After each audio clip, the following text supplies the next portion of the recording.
Welcome to the inaugural episode of Dr. MC's SelfCare Cabaret podcast. I'm Teresa Melito-Conners, a PhD level self-care expert in the greater Boston area with a passion for helping others recognize the importance of caring for themselves.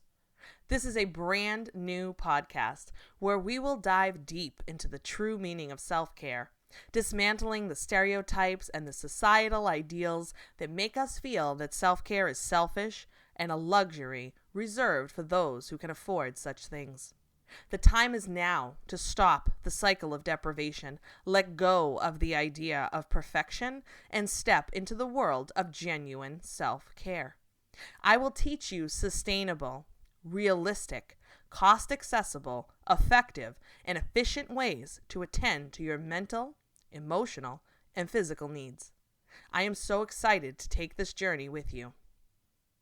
Today's episode is a conversation with Tristan Sapersky, a Boston-based performer and personal trainer, currently working as a patient coordinator for an orthodontics office, but more importantly, a dear friend. Tristan and I met 10 years ago when I was choreographing an award-winning production of the musical Hair, where she was a member of the cast. I immediately recognized her spirit and fearless attitude and asked her to be my dance captain for the show. Typically, a dance captain is someone who is not only a skilled dancer, but is able to help others learn the choreography and run dance rehearsals in the choreographer's absence. Basically, the choreographer's right-hand man. Tristan and I later went on to work on several shows together for both children and adults. I am delighted to chat with her today. She brings a unique perspective to talking about self-care.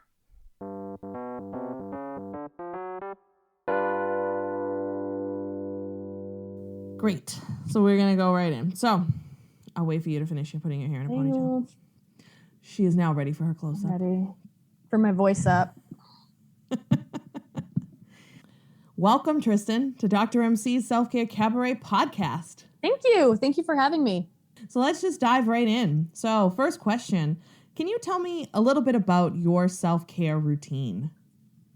My self-care can look like a lot of different things depending on my mood. Sometimes it's like I need to flick off my brain and then I'll play Sudoku for, half an hour or binge watch a show. Something I don't have to think about, but it engages my brain in just enough to kind of keep autopilot running. Sometimes it means working out. Sometimes it means cleaning my house. Sometimes it means doing laundry. I find repetitive actions to be helpful because I think somehow it burns off excess energy that I tend to have an anxious brain. So doing repetitive actions that are also helpful to my environment, I find to be therapeutic. Yeah, excellent. It's interesting that you described several activities that you like to do, and actually some of them you hit upon the domains of self-care, because in my presentations, and folks will hear me talk about this a lot, but the 10 different domains of self-care. And you already mentioned moving your body, so there's the exercise domain, the environmental domain, making sure that we're staying organized and our environment is not cluttered and chaotic, because that's hard for us to relax in those types of spaces. You also mentioned a little bit about maybe some soothing strategies for yourself and having repetitive things to kind of make sure you're maintaining calmness for yourself. So that's great. Yeah. Do you, specifically, what are some ways that you like to manage your stress? I find making lists helpful. I love a good to-do list. I love a list. Sometimes I'll even, this is sort of a cheat, but I will, on my to-do list, I'll do something and then write it on the list after it's done and cross it out. So you can cross it off? All right, cool. I've definitely done that too. Yeah, just it's helpful to see it crossed out. I've gotten better over the years, in my time at therapy and in my time kind of figuring out different strategies for myself. I've gotten much better than I used to be at recognizing what stressors are actually a problem and which ones aren't.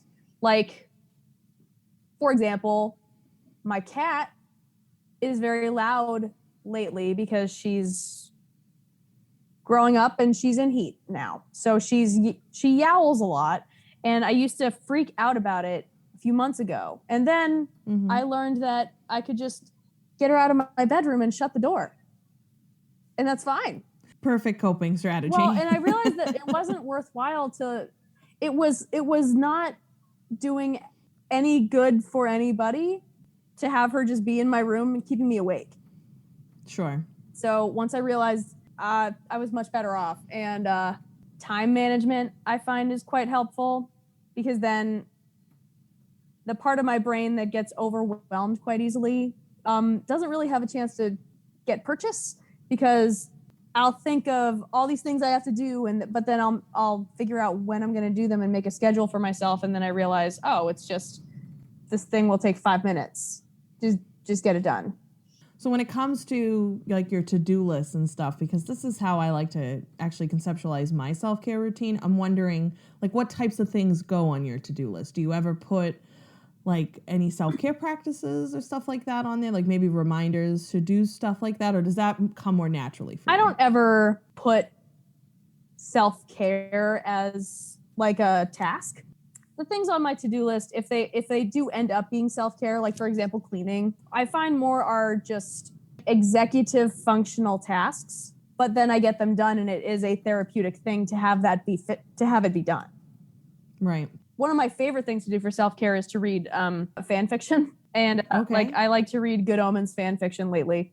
That I find, I would never put that on a to-do list. That's something I would do if I'm waiting for my laundry to be done. Then I'll open my Kindle and like start reading that.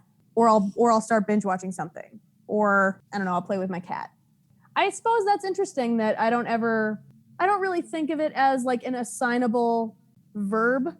It just kind of happens. Like when it does, and I don't actually make time for it. It just occurs. Well, that's good. I mean, typically we don't want to view our self-care as like a chore, right? Or as like a task on our to-do list. But I find for myself, I like to see it like laid out on a calendar. So I will kind of put things in like, I'm going to meditate for 15 minutes today, or I'm going to journal, stuff like that. Well, that's the thing. I mean, there's that side of the coin is that it can be viewed as, a task, which perhaps might not be the best way to go about it. But then you're also not assigning it the same weight and significance, gravity or importance as the way that you go about it by actually seeing it being a part of your day and making sure it happens. Yeah, well, that's the key, because of course those are the first things that we just brush to the side when other things, we have competing priorities and other things that come up. The self-care is the first thing to go out the window. Yeah. You mentioned a little bit about your kitties interrupting your sleep time, and I'm glad to see that you have come up with a way, a physical barrier, so that doesn't happen. So tell me a little bit more about how you ensure that you get adequate rest, because that is another important domain of self-care. I mean, I'd be lying if I said that I always got adequate rest. Well, I mean, not for nothing. She wakes me up every day at 3 a.m. Hopefully that will be curbed soon, but I'm not as diligent as I think I could be when it comes to responsible sleeping, I suppose I could say. Like, making sure I could prioritize my sleep schedule much, much better. Okay. Like I could physically make the choice of, okay, it's 10 p.m. Go to the bedroom. Get in the bed. But I guess that doesn't come to the forefront of my brain, which is, I know that it's so important to get adequate, consistent sleep. And somehow it's not something that I ever put a ton of thought into, because it's just going to happen. It's not something that I, put a whole lot of priority into managing as well as I could. Sure. Do you find, I know for myself, I need a lot of sleep. Do you find that you can function, like the recommended amount of sleep for adults is 7 to 9 hours? Do you find like you're within that range or more or less? No, I'm lucky if I get 6 hours, because I'll go to bed probably like right at 11:30, maybe midnight. I get up for work at 7:30. So if I slept that whole time, that would be great. But Maggie wakes me up. Maggie, my cat. Perhaps you can hear her in the background. She's mewling.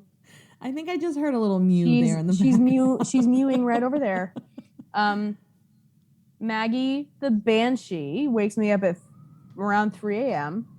And then she's such a pain that then I'm awake for a few hours, and then I'll go back to sleep, and then I have to wake up. So if I slept that whole time, that would be great, but I'm probably functioning on whatever the sleep version of being dehydrated is. I'm like chronically sleep dehydrated. Oh no. Which, interesting fact, most adult humans are chronically dehydrated all the time. And they just... From both water and sleep. And they just live that way. Yeah. For sure. Nutrition and hydration is a whole nother domain of self-care that I don't know if we'll touch upon today, but certainly rest is very important. And I find, even if I get like 8 hours of sleep, sometimes I'm still not refreshed and restored when I wake up in the morning. The last time I'm a little grumpy. The last time I got a lot of sleep was when I got my second vaccine shot. I slept for 11 hours, 3 days in a row, which is absurd for me. I'd never do that ever. And it was fantastic. It was your body probably needed it. So that's good. It was amazing. The third day, I went into my room. I was so immensely tired, and I went into my room, and Maggie was just hanging out on the bed, and I went to go schnuzzle my face into her fur, and I fell asleep face down on the bed, but like the wrong way on the bed, like sideways. And then I woke up like 4 hours later. Oh my God. And then I got a snack, and then I went to bed. Hey, that was good though. You let your body rest. You let the vax do its thing, and let your immune system do what it was designed to do. And it was working overtime for sure. So I want to touch upon a little bit of an area of expertise that I know you have as a personal trainer and as a performer. And I know that the exercise domain is very important of self-care, and we have to move our bodies. And a lot of people, have some funny ideas and complicated relationships when it comes to movement and exercise. So I'm curious for you to share a little bit about your exercise routine and your thoughts on movement. Well, first things first, all movement is good. Correct. And my exercise routines have changed a lot over the years, kind of a lot depending on what hobby I was into at the time. Like I did rock climbing for a while. I did archery. I did I forget what it's called, but Boston City Softball League. Okay. There is one. Cool. So I have a smattering of random accoutrement from like 7 different sports in my house. And the other thing I have seen a lot in the gym is that if you don't like the thing that you're trying to do to move, you're not going to do it. Right. You can't view it as a chore, because then you're not going to want to do it. So you have to either find a way to like it or find something you like.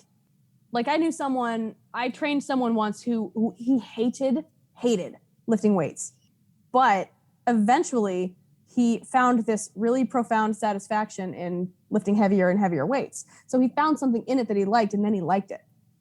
Well, that's important, right? It's extremely important because through a workout. Well, it's just like I have a lot of friends who do obstacle course races and Spartan races, and a lot of their social media, their Instagram, stories and their Facebook profile, their statuses, whatnot, they'll say like, "Oh, I hate running sprints. The best reason to do them today." It's like, no. What are you thinking? Do things you like. For example, one of these crazy people, I was talking to them, and I hate taking I hate cold water. I hate being cold. I hate being cold and wet. So I hate cold showers. I'm never going to willingly take one ever. And they were like, well, that's the reason to do it. It's like, oh no, I don't think that's true. I think that's fake. And they're like, no, it's really good for your brain. And it's like, actually it makes my brain want to stop braining. So it's pretty bad for mine. Not good. No. I'm always stressing in my workshops, especially when we talk about exercise, because people have complicated relationships with how they move their body. I'm always telling people it's joyful movement. There's no sense in doing it if it doesn't feel good. No, and it can be such a social thing. There is such stigma about size. Mm-hmm. There's such stigma about laziness and not hustling 24/7, like not, living your best life. And one of my favorite comedians said once, people are always comparing themselves to people. And he says, okay, so you don't have the body of an Olympic athlete. You're not an Olympic athlete. You're Dawn from Sales. You wear khakis. Yeah. And I was just like, yeah, whenever I would do a Spartan race, I was never ever, or a Tough Mudder or a whatever, there's a million of them. But I'm not fast. I was never a winner. Like I never placed on the podium. I always finished, but I never something to write home about. I would never have a time that I would brag about. And I'm fine with that. I kind of wish I were a faster runner, but like, it's fine. And I would always I'd get to a point in each race where I'd be really hungry and I'm tired and my brain's not being my friend in that moment. And I would look at these people who are like physically kind of the body of an Olympic athlete. And I think like, what am I doing? And then I would be like, they don't do anything else. Those people do one thing. Right. They, instead of digging many holes where you have areas of interest, they've dug themselves one singular hole. That's it. That might be the title of this episode. I think we just nailed it.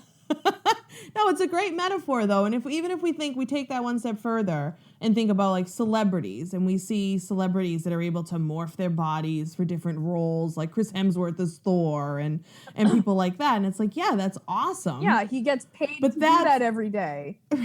Right. And there are the top trainers in the world working with him with unlimited resources to achieve that. People are placing his meals in front of him, dictating when to eat what. Maggie's going nuts. He has world-class trainers. It's because we started talking about Thor. That's it. That's why. He has world-class trainers dictating every single movement that he makes. Like, he still has to do it. He's still doing hard work. But absolutely. He's also not working 8 hours a day in an office, and then he's not commuting 45 minutes both ways. There's not time enough in the day to be, a not celebrity and to look like that. There's not time in the day, especially if you want to have any friends or like a social life or any hobby. Absolutely. And for you, like, I know you have lots of interests and holes that you've dug for yourself. Many with holes. Performing and you're singing and dancing and working on shows and taking care of your kitties and working a full-time job and all these different areas that you do. So yeah, chances are you're not going to place on a podium in a Spartan race. No, and that's fine. I used to really be upset by that. Once I made that realization that like these people don't do anything else, then I started realizing like, oh no, I prefer my way of doing things. Like the phrase jack of all trades, master of none. People stop it there. And that indicates, oh man, I'm not a master of anything. Oh man. But that whole entire phrase is jack of all trades, master of none is better than being a master of one, which means it's good to dig many holes. For example, Thomas Kail, who directed Hamilton, the musical, he, I believe, has a degree in theater, and he also has a degree in American history. So Hamilton wouldn't exist, at least not the way it is, without him digging at least 2 holes. That's very true. Because you have to, it's not at all detrimental to have many interests. What if I had dug one big hole and been like the Spartan master, and then something happens, and then I can't do it anymore. I break my knees off. What am I supposed to do then? Right. I think it's better that we have lots of interests and that we move our bodies in ways that feel good, and we engage in things that feel good, and we abandon those that don't. Like for me personally, I don't like going to a gym. Nothing personal against personal trainers or people that like going to the gym. But for me, that environment just doesn't bring me joy. I would much rather either be outside doing something, even swimming if it's appropriate for the weather or the season, or just dancing and moving my body in a dance studio, or even a 5-minute dance party in my house. Like, doesn't have to be for me to feel joy. And I've done that extreme aspect, as you know, and some of my listeners may also know if they've been following along on the blog and whatnot, that I'm in recovery for exercise bulimia and disordered eating, as well as atypical anorexia. So I've definitely done the extreme exercise. I think that's called orthorexia. No, orthorexia is the obsession with clean eating. Oh, you're right. Yeah. No, atypical anorexia is when you actually are in a larger body, but you still have and meet the diagnostic criteria for anorexia, but you don't meet the physical picture of what we think anorexia looks like. So it's atypical anorexia. But around that, I've definitely done the extreme thing, and it was not joyful. No, I remember it was very it was very unjoyful. Well, it was very, like I remember that time it was quite stressful, and I feel like there was like a brimming like a simmering paranoia of like, I can't do anything wrong. Oh, absolutely. Yeah. It was an obsession. Like it was even like beyond an obsession. We would spend Friday nights at the gym. Like we would do our like Friday friend group and go to the gym. Which I kind of liked. Fine. That wasn't the worst of it. I kind of liked. I thought that was a bit fun. No, I enjoyed that. The problem was all day I restricted my intake for food, and then I would go to the local boutique fitness studio I was attending, take a couple of classes, then we would all meet at the gym. It wasn't that I was just going to the gym on a Friday night, like for, an hour and a half or whatever with my friends. Like that was probably the most healthy of the activities I was doing. It was the fact that I jam-packed a couple of classes. Even I would have gotten up early and maybe gone before work, worked a full day, did not feed my body from a place of love, but from a place of restriction, squeezed in as many classes as I could, and then went to the gym. Like that was the really disordered piece of that. My thing that I tried and I just hate it, and I don't want to do it ever again, is yoga. I hate yoga. I hate it so much. I know. So tell me why. Tell me about that. So I've only ever found one yoga class that I enjoyed, and it wasn't even yoga. It was just like a relaxed class. It was like it was dark and it was kind of warm in the studio. It wasn't like hot, but it was like nice and warm, and we all wrapped ourselves in blankets, and this British guy led the class, and he sounded like David Attenborough. This sounds great. It was fantastic, but it wasn't yoga. It was just a relaxed class, and that was lovely. Well, I mean, there's different forms of yoga. Was it like a restorative class, or was it? I don't remember moving a whole lot in it. We just kind of laid on the floor. It was like breathing class, I guess, and that was nice because he was very soothing to listen to. It was like a sleep story, but every other yoga class I've ever been to, is not geared for beginners at all. No, they're usually not. I find that counterintuitive, A. And B, several of the yoga classes I've been to, the teacher didn't even do it. Like they didn't demo the movement or the movement transitions. And I just had to look at the girl next to me and be like, I hope she's doing it right, because I'm just going to try to do what she's doing. I've never been to a yoga class, like an actual yoga class with, the sun salutation and etc., where I didn't feel like I was just counting the minutes till it was over. And I don't know that was I one time had a lovely instructor that was very nice and I just hated it. No. So I've tried it. Maybe I don't know. I think I just hate it.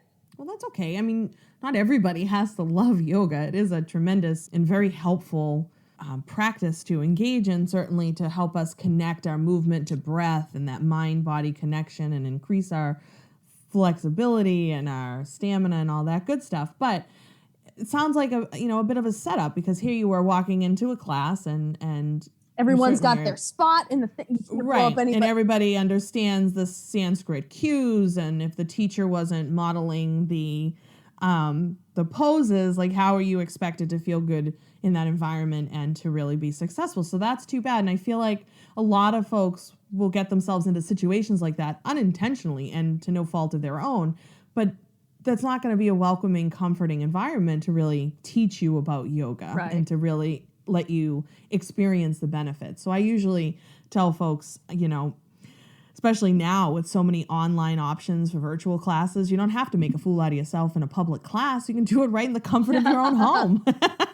And, but also people tend to put up a lot of barriers and feel like, oh, I'm not flexible enough, or I'm too old, or I'm too this, I'm too that. And we put up these barriers and we're not even willing to try. And there's no shame in doing modified poses, maybe even chair poses, or just some standing poses, or some gentle restorative poses and stuff like that, or starting small and meeting yourself where you're at before you try to advance,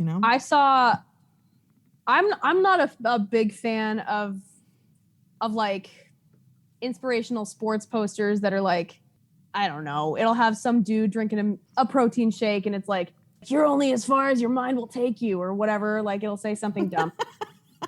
But I saw one once that was the best thing I have ever seen. It was a picture of Bebe Arnold Schwarzenegger in Austria, and he's maybe 14, 13. He has arms like a noodle, and he's like a baby. He's not got any facial hair. He's adorable, but like, he's a child. And it said, we all start somewhere. Aww. And I was like, oh my God, this is brilliant. Like,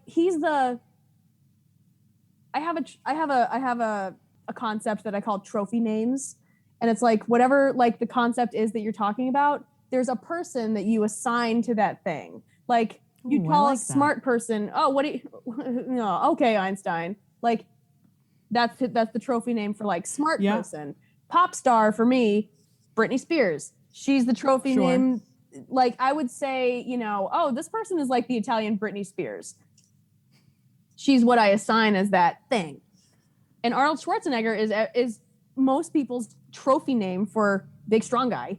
And I love that they were taking this worldwide famous person that is famous for being really huge and strong and heavy and tall and whatever. And it was like prepubescent, noodly arm Arnold. I thought that was a brilliant strategy. That's the only one of those posters that I have ever seen that actually worked. Well, and I love that. That's great, because a lot of times, we just want the trophy. Yeah. We just want to be Britney Spears or Arnold Schwarzenegger or whoever we're idolizing or looking up to or aspiring to be, forgetting that there was a whole journey and that there was a time when Arnold Schwarzenegger wasn't the person we know. Like, he was a kid. He was that noodly kid that wasn't all jacked out of his mind. And same thing, with other people. That's a really interesting concept. I like that. Your what do you call it? The trophy names. The trophy names. Trophy names. I'm gonna see if I can find this picture for you, which will be very exciting for all your listeners. I put in Arnold Schwarzenegger young. Maybe I should put Arnold Schwarzenegger teen, but he has kids, so that might be confusing to the internet. Anyway, while I'm looking for this. So when we find this image of Arnold, if we can, we will be sure to include that on the reference information on the podcast episode. I mean, Albert Einstein didn't graduate school. He was a weirdo in Germany, and then he just made the journey to be Albert Einstein. Right, which is certainly a trophy name when we think about intelligence and smart people. Oh, and there it is. We got it. I know my listeners can't You'll see it. You'll see it soon. But it will be posted with this episode. Like, he looks like he could be in braces. Excellent. Here we go. All right. So tell me about any particular self-soothing strategies. For example, I mentioned I enjoy 5-minute dance parties. That to me can change my mood in just a very short period of time. Put on my favorite song, dance it out, and feel better and help soothe myself. So what do you like to do when it comes to that? Like a quick thing? Or it doesn't have to be a quick thing. Well, all right. Well, I like to, this is stupid. I don't care. No, it works. For me, I like to go on Twitter because Michael Sheen is my favorite actor, and I follow, I don't know how many people I follow, but I would say 88% of the accounts are like Michael Sheen fan accounts. So it's just a bunch of pictures of him.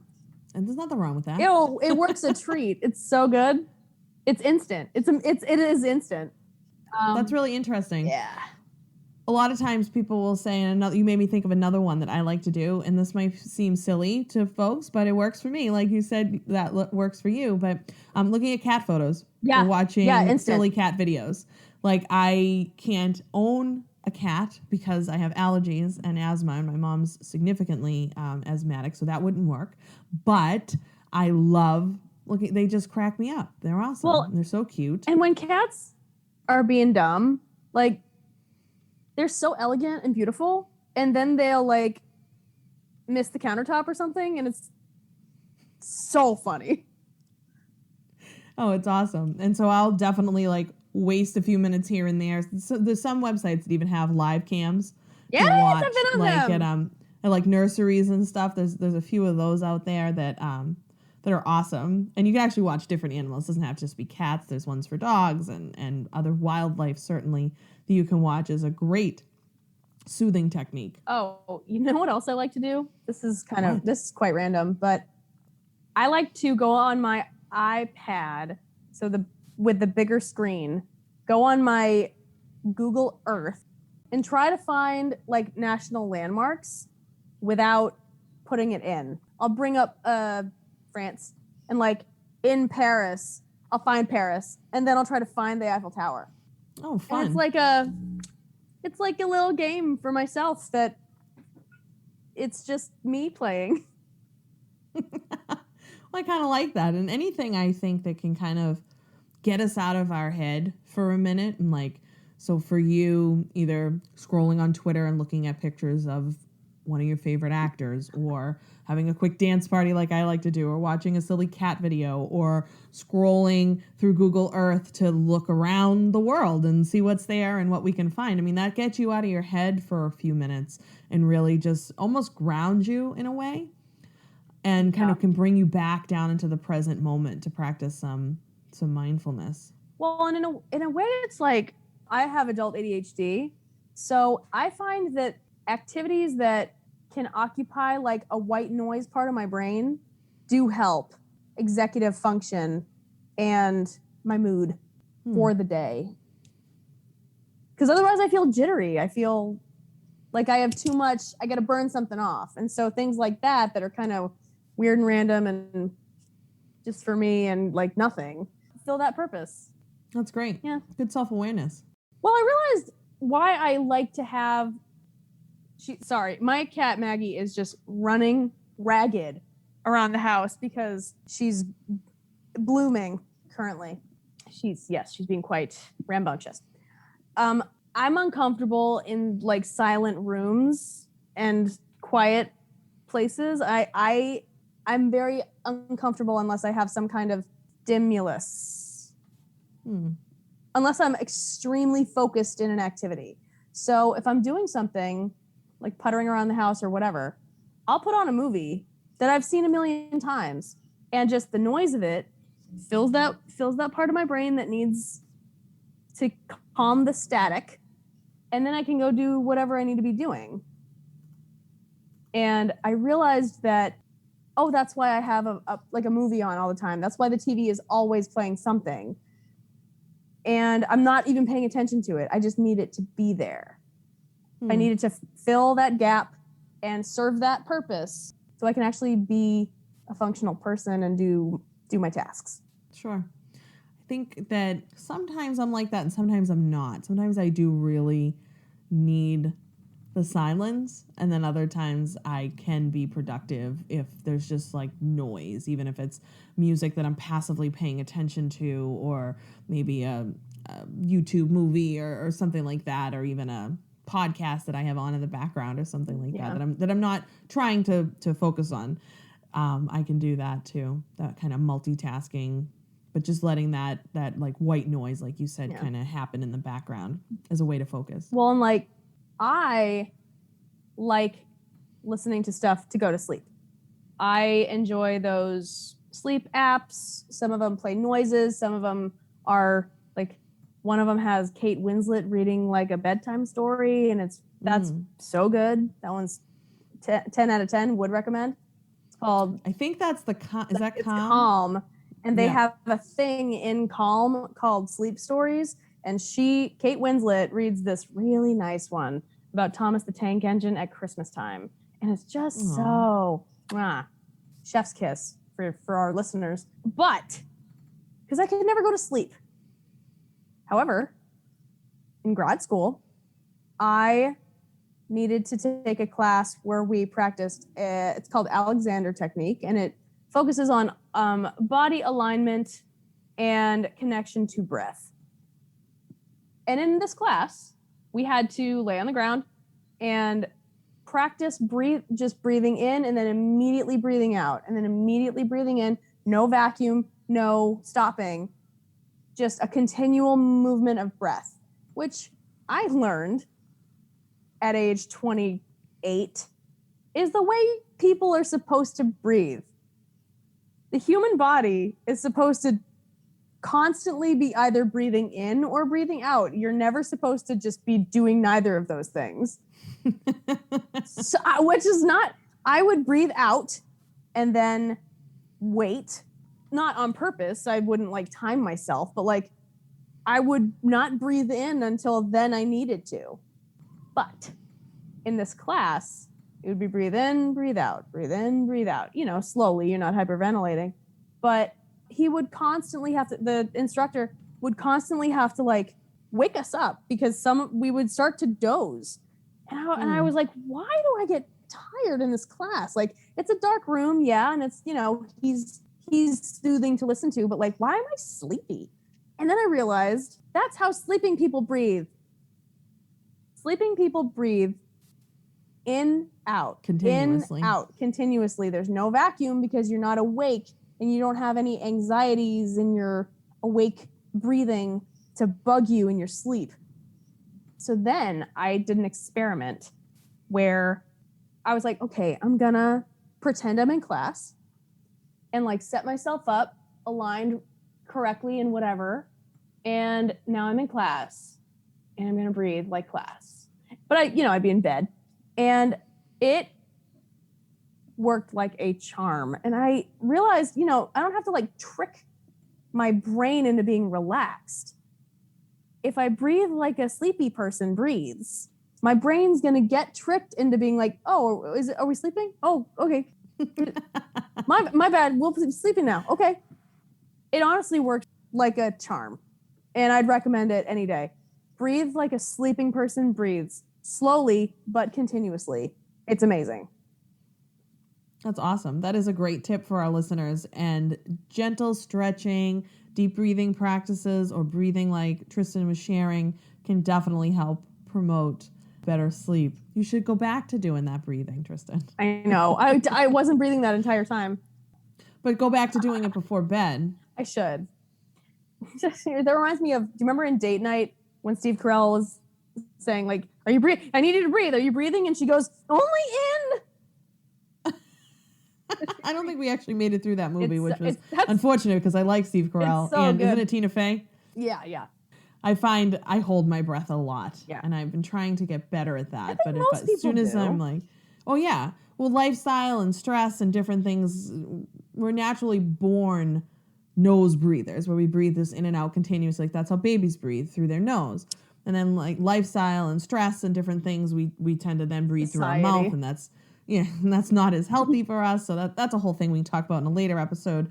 But I notice, like, even when I'm in yoga classes, I've been doing yoga virtual with my cousin who's a yoga instructor all throughout this pandemic, and my mom does it with me. And because sometimes she'll say, like, she'll comment on things, and I'm like, well, were you breathing? And she's like, well, no.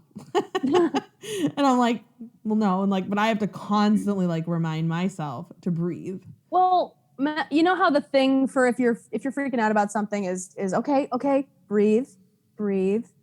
And if that change in breath makes you calm down, or suddenly you decide to like take some deep, or you're angry and you're just like, and like that calms you down, that means that you were not doing that.